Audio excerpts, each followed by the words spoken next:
Welcome friends to another rSlash Parents video. Did you know it's scientifically proven that people who hit those like and subscribe buttons down below are not entitled? It's true. That said, our first story of the day is by Lizzlemon Kush. Grandma cut my mother's hair in her sleep because she didn't style it correctly. This happened 45 plus years ago, sometime in the 1970s. My grandma actually told me this story herself, as if she was in the right, and it was backed up by my mother's own account. Like me, my mom is the oldest child. She had 2 younger brothers and no sisters. She liked to grow her hair out and wear it long and straight. My grandmother, who's kept a very short and neat hairstyle her whole life, made my mom wear her hair in 2 braids all the time. Her reasoning behind it was that long hair gets in stuff and gets dirty, and if my mom was going to have long hair, it better be fully secured. When my mom was a teenager, she would go to school wearing the braids and then take her hair down and style it differently when she got to school. Because what teenager's going to wear their hair the way their mom wants them to?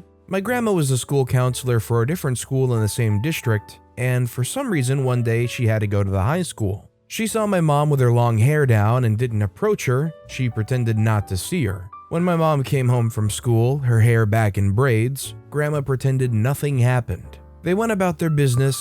Then when my mom went to sleep, my grandma snuck into her room and cut one of her braids off at the shoulders. When my mom woke up and freaked out about it, my grandma calmly told her that she had said that if she was going to have long hair, she was to keep it braided.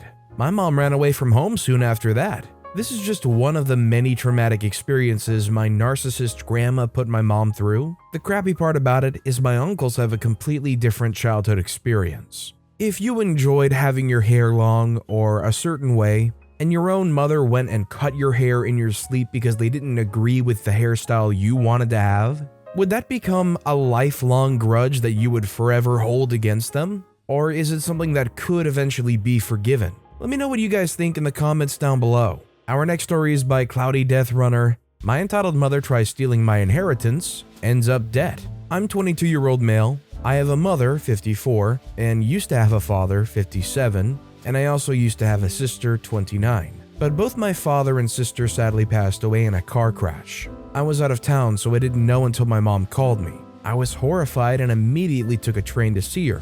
It was mostly just both of us crying and grieving, but a week after that, and a day before the funeral, we went to go see my dad's lawyer and discuss the will. It turns out the assets were all split 50-50 with my sister, but I ended up with more of the money because my dad gave the house to her. The house was only under my dad's name, so he could give all of it to whoever he wanted to. Now, since my sister's gone, I ended up with everything, including the house. Now, let me tell you, my dad was a good investor and a businessman. So he was, you could say, wealthy, so I got a lot. I was planning on giving the house to my mom and around 30% of the money, but when we got in the car, before I could even say anything, she started talking. The following conversation went like this. She said, "OP, you need to just give the house to me. It's mine, I live in it, and you aren't gonna need it. It should have gone to me anyways. Also, he was my husband and I deserve half the money you got. I don't know why you would have got anything anyways, but that money was your sister's and now it should be mine." I say it doesn't matter if you deserve it or if it was my sister's and now it should be yours. It's my money and I can do whatever I want with it. My mom said, "I know, but I'm your mother and you should give it to me."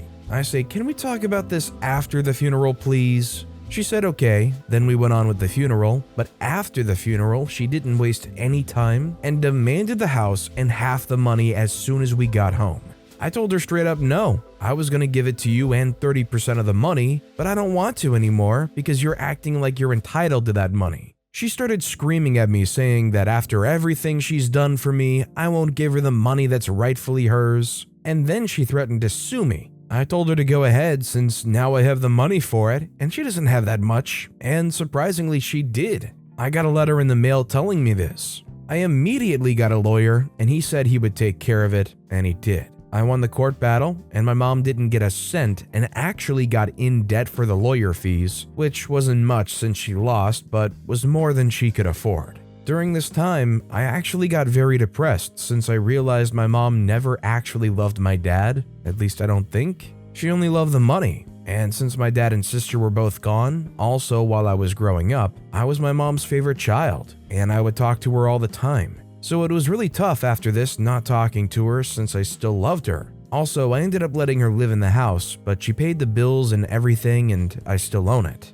Let me know if you think I should give her any money or if I'm a jerk. I want to hear your opinions. I know inheritance and money can bring out the worst in some people. Maybe she does have a right to feel like she's entitled to some of the money, but frankly, the way they went about it is just the wrong way. I think if I was an OP situation, I would be struggling with this too. I think maybe ultimately after everything, I'd maybe let them have the house and just keep the rest. Maybe give them a little bit of the money too. But I think that would have to come with a lot of contingencies where you make it clear this is the only stuff you're getting, don't ask for more because you're not getting any more, etc. This next story is by Signor Biches. Parents told me that spending long amounts of time with any of their adult children is bad for their marriage. This is not an extremely egregious story, but I have to rant. Not looking for solutions, it is what it is. I, 26-year-old male, was recently told by my parents, late 50s, that I wouldn't be able to live with them for more than a night, even if I lost my job, because it's bad for their marriage.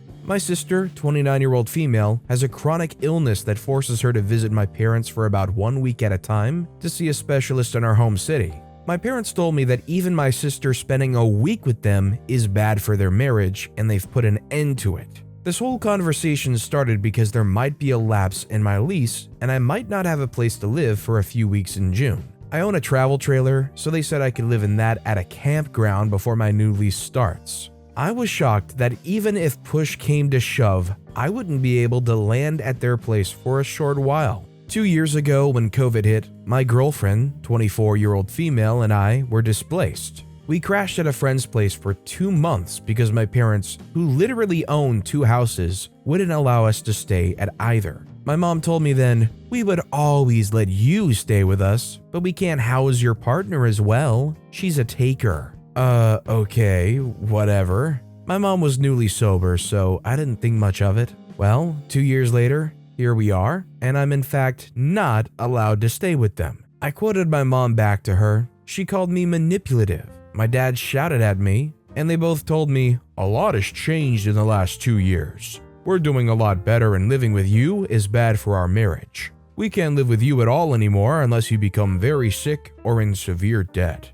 Well, guess they're going straight to the nursing home if they live long enough. As painful as it is, like OP said, it is what it is and it is their choice. And like OP said, if they live long enough to get to a point where they need elderly care, that simple nursing room in that nursing facility is gonna be what's best for OP's marriage. After all, OP will be doing so much better too at that point. I'm getting like secondhand hurting for OP from hearing that from your parents though. This next story is by Tacos and Travel 1. To the 2 mums who took their bratty kid to my local maritime museum today and let them treat it like a playground, freak you. Excuse my language in the title, but I'm absolutely fuming right now. Went to my local maritime museum with my mom today. I've developed a love of ships, the people who make them, and the history, so this seemed like a perfect day out. We arrived and it was very quiet, as it usually is in there, so we started going around. It's only a small museum, but there's 3 floors. We managed to get around the first floor, then we went upstairs, and we suddenly heard loads of high-pitched screeching coming from the ground floor. Not excited screeching, just high-pitched, totally not needed screaming. Then they all came stomping up the stairs with the mums, who were friends, talking at high volume. "Wow, look at this, isn't this amazing, Evelyn?" And the other mom going, "Wow, cool." It didn't help the mums had over-the-top screechy voices. Then we moved to the next part to try to get away from them. Then 5 minutes later, they were there again letting their kids run, screaming and acting like it was a school playground. Even worse, they weren't looking at anything. They were just going from floor to floor, letting their bratty kids run wild. Then we got to a place where there's this barge that you can sit in, but of course they were there jumping, climbing, and screaming all over it, jumping on the fragile wooden seats, and all the mum did was go, "Oh darling, darling, you know I don't like that. Mummy needs a picture and you're going to mess up your clothes." Did I mention these kids were dressed in full designer head to toe, along with the mums? Then we went to the 3rd floor, and it had these boats that had been dug up. They were from the 1500s, and they were not fully intact as they'd been underground for years. There was "Don't touch, don't climb, these items are fragile" written everywhere around them. But nope, Along comes bratty Evelyn and sits directly in it after climbing over the don't touch sign and the rope. And all Mummy does is take a picture and go, "Lovely." She could have broken the boat in two. It's over 100 years old and the mom didn't even care or say anything to her. I made a remark to my mom about them being disrespectful and badly behaved, and one of the mums overheard me and went, "We're getting a lot of remarks from people today. We must be famous." Then they both laughed loudly, and I mean loudly. Then the mom shouted at one of the kids, "How's school, Evelyn? Are you enjoying it?" "Yeah? Good." Meanwhile, her son was breaking a mini china tea set in half and was set up in the barge. I am so angry. Please don't breed if this is how you let your kids behave in a museum where you're supposed to be respectful.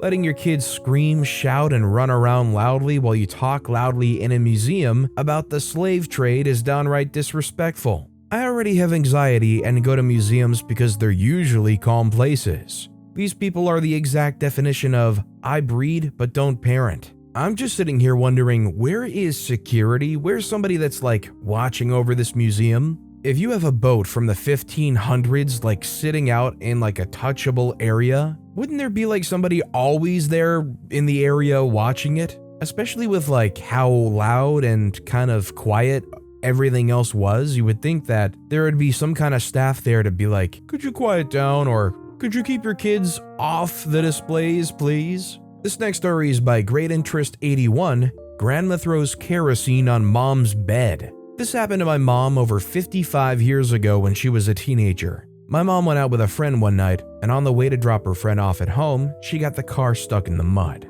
My mom's friend wasn't allowed to help my mom. My uncle was with her, and they took an hour to push the car out of the mud and missed their curfew. My uncle didn't get in trouble when they finally got home, but my tiger grandma was really furious with my mom. My grandma went to the garage and grabbed a can of kerosene. She then proceeded to dump it all over my mom's bed in her room. My mom slept on the couch in the living room for months after that. See, like, I don't even understand what the punishment is supposed to do in this situation.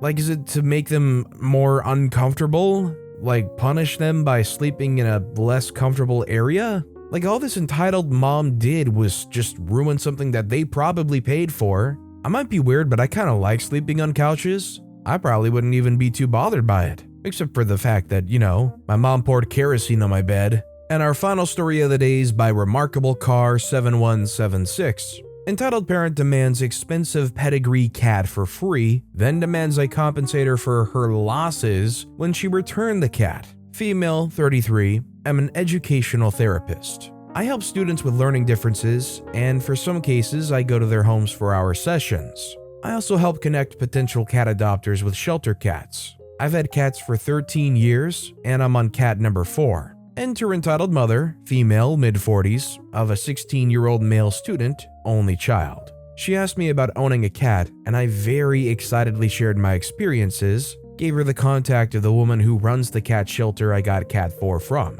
The family's only ever had hamsters and goldfish in a bowl, so I told the parents to manage expectations, cause every pet owner knows that every pet, be it dog, cat, birds, is different and has its own personality. So don't compare it to others, and to be patient, loving, and respect boundaries. Cat shelter contact called me ranting that her shelter and another have blacklisted entitled mother from adopting because she was delusional, demanding, entitled, and tons of red flags of being the sort of owner who abandons their cat at the first signs of health issues or behavioral problems. Entitled mother's demands: 1. Only ragdolls, Bengals, Siamese, Siberian, Norwegian forest cats. Cat people will know that these are the most expensive pedigree cats and can easily start from $1,000. 2. Kitten only because they're cute, but wants them well-trained, obedient, and quiet. 3. Intact, not sterilized, because she wants to breed it in the future. 4. No health or behavioral issues. Yeah, ban her entitled butt. Lord knows which rescuer still gave them an extremely docile and affectionate 3-year-old ragdoll mix. Day 3 of owning a cat, I got a text asking how to make a cat less clingy. The entitled dad was really annoyed that the cat would approach them asking for a pet and scritches daily. He wants to train the cat for pets once every 3 to 4 days, ideally once a week, and not multiple times a day. The heck? The parents complain that petting once a day for 2 to 5 minutes is far too much too often. I feel like I'm taking crazy pills. Entitled Dad then starts complaining that the cat doesn't come when they call him by the name they gave him 3 days ago. Complains about cat zoomies at 3 a.m. Complains that the cat sits on a shelf and silently watches them. Complains that cat pee and poop smells. The most stupid minor things trigger him, and he was the one who wanted to get a cat in the first place. Day 4, Entitled Dad has a mental breakdown. Has been staying late in the office, supposedly crying for the last 2 nights to avoid going home to a cat. He then packs a bag and stays with his parents. Entitled Dad issues his wife an ultimatum: get rid of the cat or I'm never returning home. Day 6, the cat is rehomed to a sane, non-entitled cat owner. This morning, when I was at their home for a session, Entitled Dad starts blaming me for the cat, that I manipulated and pressured the wife to get a cat, and that they had wasted $250 plus for that 1 week of owning a cat. Against my advice of buying just a 1-pound bag of kibble and a few cans to try out, the mom bought a 40-pound bulk bag of kibble. She also bought fancy ceramic bowls with a custom engraved bowl stand and super luxe cat tree. They couldn't get a refund for those items. He then stated that I give their son 2 free sessions to make up for the money they wasted because it was my fault that I pushed the mom to get a cat they didn't want. What? I'm still in utter disbelief. I'm still trying to figure out why or how the dad snapped and went completely insane. He clearly needs help. Surprised the kid turned out normal and overall nice because his parents are insane, entitled nut jobs. Poor kid, the deck is stacked against him. I'm sorry, but a cat that daily comes up to you and just wants scritches and is nice and affectionate and docile? That's like the perfect cat. They got a wonderful cat. And this entitled dad starts having some mental breakdown because the cat's too loving? As a pet lover, these people are highly annoying to me. But with that being said, that's all the time we have for today. So of all these stories I've read today, which is your favorite and why? Let me know in the comments down below. And if you haven't yet, if you could like and subscribe, that would mean a lot to me. Whatever you do, whether it's liking, subscribing, turning notifications on, all of it helps grow this channel and I appreciate the heck out of it. So until next time, I'll see you all tomorrow with some more stories.